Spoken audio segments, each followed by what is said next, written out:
Bismillahirrahmanirrahim. I am Aliza Nisar and my topic is peptic ulcer and its causes. Peptic ulcer is a condition in which painful sores or ulcers like this develop inside the lining of the stomach or the small part of the intestine. Usually there are three types of the peptic ulcer. Gastric ulcer, ulcers that develop inside the stomach, esophageal ulcer, ulcers that develop inside the esophagus, and the duodenal ulcer that develop inside the duodenum. Duodenal ulcer is the most common type of the ulcer. Normally, a thick layer of the mucus protects the stomach lining from the effect of its digestive juices. But many things can reduce this protective layer and allowing stomach acid to damage the tissue. The major cause of the peptic ulcer are the Helicobacter pylori bacteria. Helicobacter pylori commonly infect the stomach. The Helicobacter pylori bacteria stick to the layer of the mucus in the digestive tract and cause inflammation, which can cause this protective lining to break down. This breakdown is a problem because your stomach contains strong acid intended to digest food without the mucus layer to protect it, and then acid can eat into the stomach tissue. Another major cause of peptic ulcer disease is the use of the NSAIDs, a group of the medications used to relieve pain. NSAIDs can wear away the mucus layer in the digestive tract, like ibuprofen, aspirin. Drinking too much alcohol, radiation therapy, stomach cancer, smoking, spicy food intake cause the peptic ulcer. Thank you. My name is Mohammad Awais Masood और मेरा topic है symptoms of peptic ulcer. इसमें यह है कि the most common symptom of peptic ulcer is burning abdominal pain that extends from the navel to the chest which can range from mild to severe. इसमें यह है कि जो इसके जो सबसे कॉमन सिम्टम है वो है कि जो हमारी सांस वाली नाली है वो उसमें बहुत जलन होती रहती है। इन सम केसेस द पेन में wake you up at night, और बाद का इतनी ज़्यादा पेन होती है कि बंदे को रात को सोते वक्त जाग आ जाती है। सम स्मॉल पेप्टिक अल्सर में not produce any symptoms in the early phases. जो स्मॉल पेप्टिक अल्सर है वो अर्ली स्टेज पे उसके सिम्टम्स इंसान बंदे के ऊपर ज़ाहिर ही नहीं होते। और जो दूसरे other common science of peptic ulcer include, इसमें ये जो अदर कॉमन साइन है वो है चेंजेस इन एपिटाइट है, नोजिया, ब्लडी और dark stools, unexplained weight loss है, आगे इंडाइजेशन है, वॉमिटिंग है, कैप वगैरह बहुत आती है, उसमें चेस्ट पेन बहुत ज़्यादा होती है, test and exams for peptic ulcer. और ये तमाम इसके कॉमन साइन थे सिम्टम्स ऑफ पेप्टिक अल्सर के। Assalamu alaikum. My name is Hafsa Sarfraz and my topic is complication of peptic ulcer and risk factors of peptic ulcer. Peptic ulcer को अगर time के साथ ट्रीट ना किया जाए तो उससे सीरियस हेल्थ कॉम्प्लिकेशंस कॉज होती हैं। कौन कौन सी परफोरेशन होती है, internal bleeding and scar tissue. Perforation क्या होता है, स्टमक या स्मॉल इंटेस्टाइन में एक होल बन जाता है, उसको परफोरेशन कहा जाता है। साइंस क्या होते हैं परफोरेटेड अल्सर के स्वेयर और स्वेयर एब्डोमिनल पेन होती है। इंटरनल ब्लीडिंग में क्या होता है कि ब्लीडिंग होती है, उससे बहुत ज़्यादा ब्लड लॉस होता है और हॉस्पिटलाइजेशन रिक्वायर्ड होती है। साइंस क्या है ब्लीडिंग के, lightheadedness, dizziness and black फ्लूस। देन स्कार टिश्यू कोई भी इंजरी हो जाए उसके बाद थिक टिश्यूज बनना शुरू हो जाते हैं। उनको उसकी वजह से क्या होता है डाइजेस्टिव ट्रैक्ट में फूड इजीली पास नहीं हो पाता। और साइंस क्या है स्कार टिश्यू के, वॉमिटिंग होती है और वेट लॉस होता है। अगर इन कॉम्प्लिकेशंस को ट्रीट ना किया जाए तो उसके लिए फिर सर्जरी करवानी पड़ती है। और सिम्टम्स क्या हैं, sudden sharp abdominal pain, fainting होती है, एक्सेसिव स्वेटिंग, कंफ्यूजन और may be signs of shock, blood in vomit and stool, abdomen that's hard to touch and abdominal pain that worsens with improvement but improve with lying completely still. Peptic ulcer को अगर properly treat किया जाए तो peptic ulcer easily heal हो जाते हैं। और अगर इसके ट्रीटमेंट के दौरान मेडिकेशंस को अगर आप यूज़ नहीं करते और टोबैको और alcohol, non steroidal pen relievers को यूज़ करते रहते हैं तो फिर इसका हीलिंग का जो प्रोसेस है वो रुक जाता है। रिस्क फैक्टर्स क्या क्या हैं, एज के साथ साथ भी आपको बहुत सी प्रॉब्लम्स काज होती हैं। पेप्टिक अल्सर उन्हीं में से है।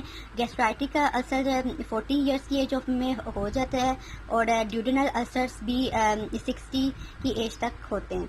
H pylori infection, Helicobacter pylori infection जो कि स्टमक को इन्फेक्ट करता है, वो अगर 6 में से अगर एक पेशेंट को भी एच पाइलोरी इन्फेक्शन हो जाए तो उससे अल्सर कॉज हो जाता है, लेकिन अगर एच पाइलोरी इन्फेक्शन को ट्रीट कर दिया जाए तो अल्सर भी ट्रीट हो जाता है।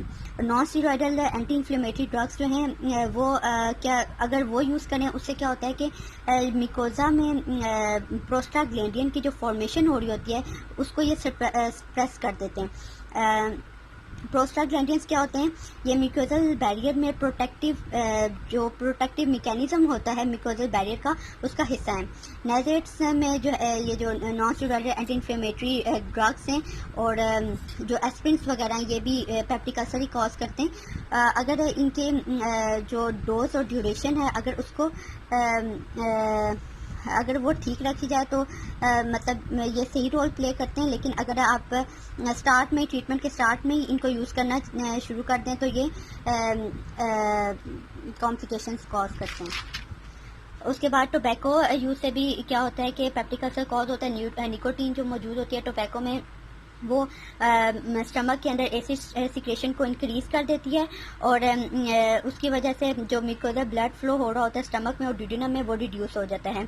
स्टमक जो स्मोकिंग है वो भी हीलिंग का जो प्रोसेस होता है गैस्ट्रिक अल्सर का उसको रिड्यूस कर देती है और अल्कोहल भी एसिड सिक्रेशन की स्टिमुलेशन करती है और म्यूकोसा बैरियर को डैमेज करती है और ये भी अल्सर्स के हीलिंग प्रोसेस को डिले करती हैं। और कोई मेजर सर्जरी अगर करवाई जाए या इलनेस किसी मेजर सर्जरी के बाद भी पेप्टिक अल्सर हो सकता है और सीवियर इलनेस के बाद जो प्रोफिलैक्सिस है, प्रोफिलैक्सिस से कहते हैं कि कोई भी डिजीज़ में कोई भी जो एक्शन परफॉर्म किया जाता है उसकी ट्रीटमेंट के लिए उसको प्रोफिलैक्सिस कहते हैं। जो अल्सर या गैस्ट्राइटिस का जो प्रोफिलैक्सिस का जो प्रोसेस होता है वो जब हॉस्पिटलाइज पेशेंट्स को करवाया जाता है, जैसे कि मतलब उनको वेंटिलेशन में रखा जाता है या सर्जरी वगैरह की जाती है।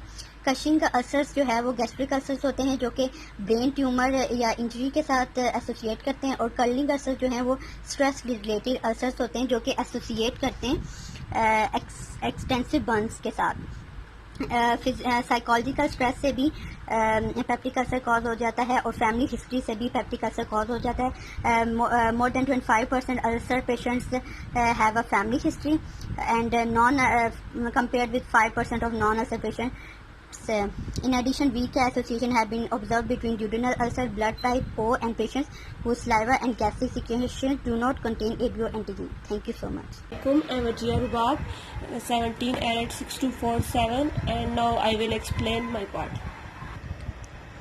अच्छा, क्या होता है 2 टाइप्स ऑफ टेस्ट यूज़ किए जाते हैं डायग्नोज करने के लिए, ठीक है। सबसे पहले हमारे पास टेस्ट है अपर इंडोस्कोपी और दूसरा हमारे पास है अपर गैस्ट्रो इंटेस्टाइनल सीरीज। अपर इंडोस्कोपी में क्या होता है, एक कैमरा यूज़ किया जाता है जो पेशेंट की बॉडी के अंदर इंसर्ट किया जाता है और वो जो कहाँ पे इंसर्ट किया जाता है उसके थ्रोट में इंसर्ट किया जाता है और उसके बाद वो थ्रोट से होता हुआ हमारे पास कहाँ जाता है, स्टोमिक में, और वहाँ जाके स्टोमिक से स्मॉल इंटेस्टाइन से वो एग्जामिन करता है अल्सर को। ये सिर्फ अल्सर को एग्जामिन करने के लिए यूज़ नहीं किया जाता बल्कि पेशेंट्स के जो अगर किसी डॉक्टर को पेशेंट का किसी टिश्यू की एग्जामिन करना हो तो उसके लिए भी ये अपर इंडोस्कोपी की जाती है। उसके बाद क्या किया जाता है कि ये अपर इंडोस्कोपी उन लोगों के लिए यूज़ की जाती है जो कैंसर के हाई रिस्क पे होते हैं और जिनकी एज ग्रेटर देन 45 हो। अच्छा, अपर इंडोस्कोपी के जहाँ फ़ायदे हैं वहाँ नुकसान भी हैं। उसके नुकसान सबसे पहला क्या है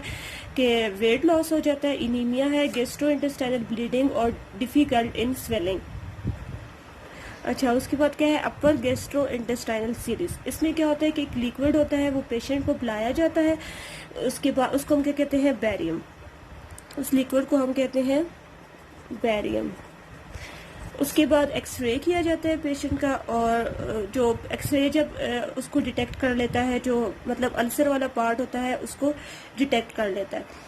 अच्छा, उसके बाद हमारे पास क्या है कि ये भी जो गैस्ट्रो इंटेस्टाइनल है, अपर गैस्ट्रो इंटेस्टाइनल सीरीज है, ये भी उन पेशेंट के लिए यूज़ किया जाता है जो कैंसर के लास्ट स्टेज पर होते हैं। उसके बाद हमारे पास क्या है, एच पाइलोरी। एच पाइलोरी क्या होता है, नेगेटिव बैक्टीरिया होता है जो कहाँ प्रेजेंट होता है, स्टोमिक में, ठीक है। अच्छा, उसके बाद हमारे पास क्या है पीयूडी। पीयूडी हमारे पास क्या है पेप्टिक अल्सर डिजीज। ये पेप्टिक अल्सर डिजीज क्या है break down in the inner line of the stomach होती है। और ये ये किस वजह से होती है? ये स्पाइसी चीज़ें वगैरह खाने से, जंक फूड खाने से, उनकी वजह से ये स्टोमिक की जो इनर लाइन है उसके अंदर ब्रेक डाउन हो जाती है। अच्छा, तो उसके बाद हमारे पास क्या है कि दो तरह के टेस्ट होते हैं हमारे पास। सबसे पहले क्या टेस्ट होता है फेशियल एंटीजन टेस्ट है, और दूसरा हमारे पास है अच्छा फेशियल एंटीजन टेस्ट जो है वो क्या है मोर एक्यूरेट होता है और more accurate than antibody test. एक हमारे पास फेशियल एंटीजन टेस्ट और दूसरा हमारे पास क्या है एंटीबॉडी टेस्ट। एंटीबॉडी से ये ज़्यादा एक्यूरेट होते हैं और एक्सपेंसिव भी लेस होता है। अच्छा, इसके बाद हमारे पास क्या होता है इम्यूनोग्लोबुलिन आईजीजी और इम्यूनोग्लोबुलिन आईजीए। ये दो सीरीज होती है हमारे पास। तो जो आईजीजी होती है इस टेस्ट के बाद भी पॉजिटिव रहती है after therapy and it is not useful test to follow the effectiveness. A patient who have previously been treated require urea breath testing or endoscopy. Patient taking the proton pump inhibitor. Proton pump inhibitor क्या होता है? Reduction, ये drugs होती है जो stomach acid की production को रोकने के लिए दी जाती है। और इनका काम क्या होता है? They have the false negative breath test and the stool test. अच्छा, तो जब हमने क्या करना है कि इंडोस्कोपी करने से पहले और ये सारे टेस्ट करने से पहले हमने पेशेंट की हिस्ट्री लेनी है। पेशेंट की हिस्ट्री में क्या इंक्लूड होता है blood count, liver function test और कार्डियक एंजाइम टेस्ट और pregnancy test. My name is Mahim Toki. My topic is treatment of peptic ulcer. Treatments. Most peptic ulcers are caused by infection with the bacteria Helicobacter pylori. Another common cause is the use of non-steroidal anti-inflammatory drugs, including acetylsalicylic acid, also known as ASA. Treatment of ulcer focuses on the fighting the H. pylori infection with antibiotics and or decreasing the amount of acid made in the stomach to help lower the pain and help healing. No food has been shown to cause ulcers, but some may make your symptoms worse or may make it more difficult for your ulcer to heal. Choose foods to help your stomach or intestinal ulcer heal. Avoid food or beverages that may be irritating and cause you to make more stomach acid. What steps you can take? The following diet suggestions can help you manage your ulcer. Use Canada's food guide. Speak with a dietitian to learn how to meet your nutrition needs if you are avoiding foods because they cause you pain and discomfort. Aim to include good sources of soluble fibers at each meal. Vegetables, fruit, oatmeal and oat bran, barley, peanut butter, nut butter and legumes such as lentils, dried beans and peas are good sources. A diet high in soluble fiber may help to prevent ulcers from coming back. What are the nutritional considerations? Avoiding spicy foods and coffee and alcohol and increasing consumptions of bland foods and milk. For example, milk ingestion tends to increase gastric acid secretions. High fiber diets. Over 6-year period, the risk was 45% lower for those with the highest fiber intake. Diets high in vitamin A. The risk was 54% lower among persons consuming the most vitamin A. Tea. Regular green tea consumptions is associated with 40 to 50% lower risk of gastritis. Avoiding alcohol. The relationship between alcohol and gastritis and peptic ulcer is complex. Alcohol may also slow the rate of healing in established ulcer, although this has not been demonstrated in patients on proton pump inhibitor. Avoiding coffee.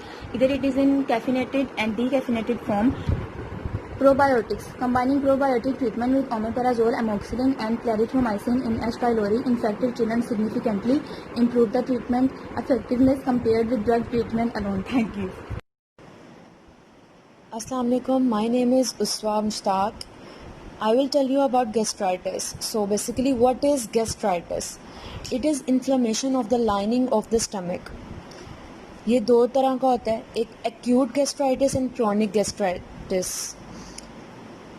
Acute gastritis, it may occur as a short episode. Shorter time के लिए होता है और जो longer time के लिए होता है वो होता है chronic gastritis. Causes. So what are the causes of gastritis? Reason इसकी ये है कि when weakness in the stomach lining allows gastric juices to damage and inflame it, causing gastritis. Having a thin or damaged stomach lining raises your risk for gastritis. It may be caused by any of the following: Helicobacter pylori, H. pylori, a bacteria that lives in the mucous lining of the stomach. Without treatment, the infection can lead to ulcers and in some people, stomach cancer. Bile reflux, a backflow of the bile into the stomach from the bile tract. So, bile tract किसे कहते हैं? Bile tract is a tract that connects to the liver and gallbladder.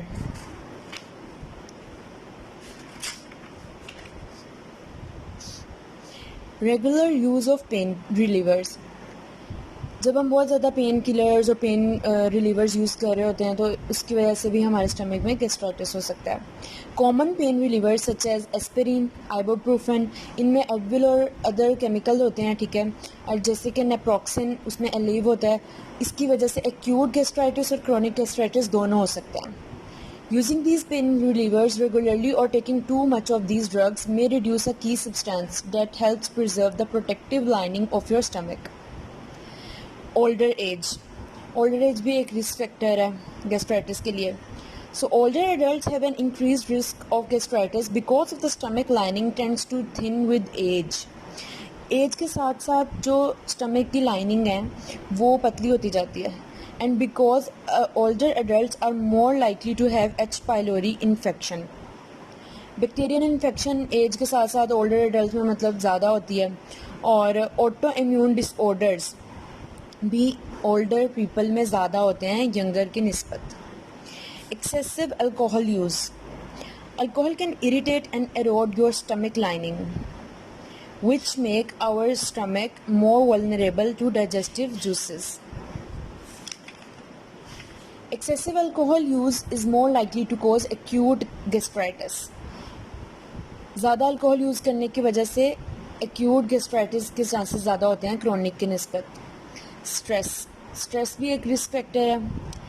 Severe stress due to major surgery के बाद हमारी body पे काफ़ी stress आता है, वर्कलोड ज़्यादा हो जाता है. इंजरी, बर्न्स और severe infections can cause acute gastritis. Your own body attacking cells in your stomach, इस प्रोसेस को कहते हैं auto immune gastritis. This type of gastritis occurs when your body attacks the cells that make up your stomach lining. This reaction can wear away at your stomach's protective barrier. Autoimmune gastritis is more common in people with other autoimmune disorders. जिस तरह के Hashimoto's disease में भी यही होता है, type 1 diabetes में भी यही होता है कि autoimmune disorder है, तो इसी तरह के disorders की वजह से होता है. It can also associated with vitamin B12 deficiency. Other diseases and conditions. Gastritis may be associated with other medical conditions जैसे कि HIV, AIDS, Crohn's disease होती है, parasitic infections होती हैं. Infections ज़्यादातर बैक्टीरिया और वायरसेस की वजह से होती हैं. If gastritis is left untreated और इसके तरफ अगर ज़्यादा सीरियस ना इसको लिया जाए, it can lead to a severe loss of developing stomach cancers. Thank you. Assalamu alaikum, my name is Samant Shahid and my ID number is 17 edit 6231. My topic is diagnosis of gastritis. Diagnosis पे जाने से पहले हमें पता होना चाहिए gastritis क्या है. So the inflammation of the lining of the stomach is gastritis. Gastritis can either be acute और chronic. Acute means the short term sudden होता है, chronic means the long term होता है. ओके, एक इमेज है यहाँ पे हमें इमेज शो की गई है जिसमें हमें क्लियरली दिख रहा है कि ये हमारे पास हेल्दी स्टमक है और एक हमारे पास गैस्ट्राइटिस है. Then we have another image which shows the normal stomach and the acute gastritis. Acute gastritis में हमारे पास इन्फ्लेमेशन हुई हुई है in the that and there is a ulcer in it. Then moving towards the symptoms. तो symptoms हर किसी में वेरी करते हैं अमंग इंडिविजुअल्स. कुछ लोग ऐसे हैं जिनमें सिम्टम्स शो नहीं होते. So the most common symptoms include the burning feeling in the stomach between the meals at the nights, vomiting blood जब हम वॉमिट करते हैं तो ब्लड आता है, या फिर कॉफ़ी ग्राउंड लाइक मटेरियल आता है। ब्लैक स्टूल्स होते हैं। इसके अलावा एब्डोमिनल बर्निंग होती है, एब्डोमिनल पेन होता है, blotting, epigastric pain, flatulence, heart burn, indigestion, loss of appetite यानी भूख का ना लगना, epigastric pain, nausea, vomiting and weight loss. ये जो 3 सिम्टम्स हैं, nausea, vomiting and weight loss, ये कॉमन सिम्टम्स हैं और ये एक्यूट और क्रॉनिक गैस्ट्राइटिस में दोनों में शो होते हैं। कुछ सिम्टम्स ऐसे हैं जो एक्यूट गैस्ट्राइटिस के हैं, जिसमें हमारे पास अपर एब्डोमिनल पेन आ जाता है, बर्निंग फीलिंग आ जाती है एंड हार्ट बर्न आ जाता है। नेक्स्ट हमारे पास है क्रॉनिक गैस्ट्राइटिस के कुछ सिम्टम्स हैं, जिसमें हमारे पास फीलिंग ऑफ फुलनेस आ जाती है, नोज़िया, इंटेस्टाइनल गैस प्रॉब्लम हो सकता है, flatulence, weight loss and vomiting. The question arises here is how long does gastritis last? So the acute gastritis lasts about 2 to 10 days. If it cannot be treated, then it lasts for weeks to years, and even the death can occur. अगर काफ़ी इसको treat ना किया जाए तो patient की death भी हो सकती है। Diagnosis, if we move towards diagnosis, then the question arises, how do you know if you have gastritis? Gastritis can be diagnosed by the symptoms and the history. जब हम डॉक्टर के पास जाते हैं, डॉक्टर हमसे हमारी मेडिकल हिस्ट्री पूछता है, हमारे सिम्टम्स देखता है। The most common symptoms here is NSAID and alcohol consumption. If the person is consumed a lot of alcohol, then obviously there is a risk of getting the gastritis. Medical history पूछी जाती है और different test लिए जाते हैं, जिसमें हमारे पास breath test है, स्टूल टेस्ट है, ब्लड टेस्ट है, और ये सारे एच पाइलोरी टेस्ट से लिंक करते हैं। एंडोस्कोपी की जाती है, अपर जीआई सीरीज टेस्ट होता है, using a scope to examine your upper digestive system यानी एंडोस्कोपी। ये हमारा पहला टेस्ट है और ये टेस्ट इसलिए किए जाते हैं to find the exact cause. और जैसे जैसे हमारी एज बढ़ती जाती है, सिम्टम्स जो हैं वो ज़्यादा हमारे we are getting higher risk of we are at higher risk of getting gastritis because the stomach becomes thinner with age, stomach lining becomes thinner with age. Okay, the first one is endoscopy. Endoscopy में हमारे पास क्या होता है कि during endoscopy the doctor passes a flexible tube equipped with a lens, जिसको हम endoscope भी कहते हैं, down to your throat into the esophagus, stomach and small intestine. Endoscope की मदद से डॉक्टर हमारे साइंस ऑफ इन्फ्लेमेशन देखता है। If the suspicious area is found, then the doctor will remove a small tissue as a sample, जिसको हम biopsy कहते हैं, and then it is used to identify the presence of H. pylori bacteria. X ray of the upper digestive system, x ray किया जाता है, जिसको हम लोग बेरियम स्वेलो या फिर अपर गैस्ट्रोइंटेस्टाइनल सीरीज भी कहते हैं। इस एक्सरे में एक इमेज जो है या ये एक इमेज क्रिएट करता है एसोफेगस, स्टमक और स्मॉल इंटेस्टाइन की एबनॉर्मेलिटीज़ को देखने के लिए, और अल्सर्स को बहुत ज़्यादा विजिबल करने के लिए पेशेंट जो है वो स्वेलो करता है वाइट मेटालिक लिक्विड, जिसको हम लोग बेरियम भी कहते हैं, ताकि जो है हम सिम्टम्स ज़्यादा अच्छे से शो हो सकें। Test for H pylori. H pylori के टेस्ट कैसे होंगे कि the doctor recommend the test to determine whether you have the H pylori bacterium और नॉट। इसके लिए हमारे पास 3 टेस्ट होते हैं, breath, stool and blood test. Blood test में हमारे पास क्या होता है कि the doctor perform the various blood test such as checking the red blood cell count to determine whether you have anaemia, which means that if you have enough red blood cells or not. The doctor will screen the H. pylori infections and pernicious anemia with the blood test. Then move towards the stool test. In stool test, the doctor check the presence of the blood in the stool to determine the H. pylori bacteria, which is a possible sign of gastritis. Then if we move toward breath test, which is also known as urea breath test, the doctor use a urea breath test to check the H. pylori infection. And how he will check the H. pylori infection? For the test, he will patient जो है वो swallow करता है एक capsule या liquid जिसके अंदर urea होता है और वो लेबल्ड होता है कार्बन एटम के साथ। अगर एच पाइलोरी बैक्टीरिया प्रेजेंट होगा तो जो यूरिया है वो कन्वर्ट हो जाएगा कार्बन डाइऑक्साइड में। इसका क्या मतलब है कि एच पाइलोरी बैक्टीरिया प्रेजेंट है। After few minutes the patient will blow into the bag and which is then sealed. Then the healthcare professional will test that exhaled breath. If the test detect the labeled carbon atoms, then the healthcare professional or the doctor confirm the H. pylori infection in the digestive tract. H. pylori is a bacteria basically, and it is a gram-negative bacteria. यह हमारी body के अंदर जाता है, stay करता है, and after some years or after the limited time, it will cause sores, ulcers in the lining of the stomach or the upper part of the small intestine, and it will also lead to the stomach cancer. Last we have is upper GI series. In upper GI series, the doctor use upper GI series to check the signs of gastritis or gastropathy. इसमें क्या होता है कि upper GI series एक ऐसा procedure है जिसमें doctor x ray को यूज़ करता है एंड अ चॉकी लिक्विड, जिसको हम लोग बेरियम भी कहते हैं, to view the upper GI tract. इससे हमारे पास सिम्टम्स जो हैं वो ज़्यादा अच्छे से डॉक्टर डायग्नोज कर सकता है कि एग्जैक्ट कॉज क्या है. Thank you. गैस्ट्राइटिस का ट्रीटमेंट और उसकी डाइट. ट्रीटमेंट है गैस्ट्राइटिस का फर्स्ट नंबर का कि गैस्ट्राइटिस में हो जाता है एच पाइलोरिक हो जाता है, जिसको ख़त्म करने के लिए हमें यूज़ करनी पड़ती है एंटीबायोटिक मेडिकेशन. कौन सी यूज़ करनी पड़ेगी हमें एंटीबायोटिक मेडिकेशन? एक तो होगी फ्लैजल और दूसरी है मॉक्सल. और दूसरे नंबर पर मेडिकेशन यूज़ करते हैं डैट मेडिकेशन यूज़ करनी पड़ती है कि ब्लॉक हो जाती है acid production and promote healing करना, जिसके लिए हमें यूज़ करनी पड़ेगी एसोमेप्राजोल. और हमारे इसके अलावा anti acid that neutralise stomach acid neutralise करना स्टामिक एसिड को, जिसका साइड इफ़ेक्ट ये हो जाता है कि हमें डायरिया हो जाती है. दूसरे नंबर पर अब इसकी डाइट कि हमें गैस्ट्राइटिस में डाइट कौन सी यूज़ करनी चाहिए. पहले नंबर पर हमें ईट स्मॉलर मोर फ्रीक्वेंट मील्स, क्योंकि हमें बिल्कुल ही सादा सी खुराक इस्तेमाल करनी चाहिए. और दूसरे नंबर पर हमें अवॉइड इरिटेटिंग फूड्स, मतलब हमें बर्गर, ये तेज़ मसाले वाली चीज़ें बिल्कुल ही नहीं खानी चाहिए.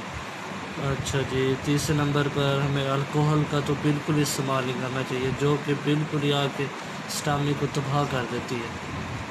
और चौथे नंबर पर अगर हमें कोई बीमारी, हम कोई पेन किलर्स यूज़ कर रहे हैं तो हमें उनकी पेन किलर्स को बिल्कुल ही कम कर देना चाहिए. मेरे को हस्बे ज़रूरत थोड़ा सा इस्तेमाल करना चाहिए.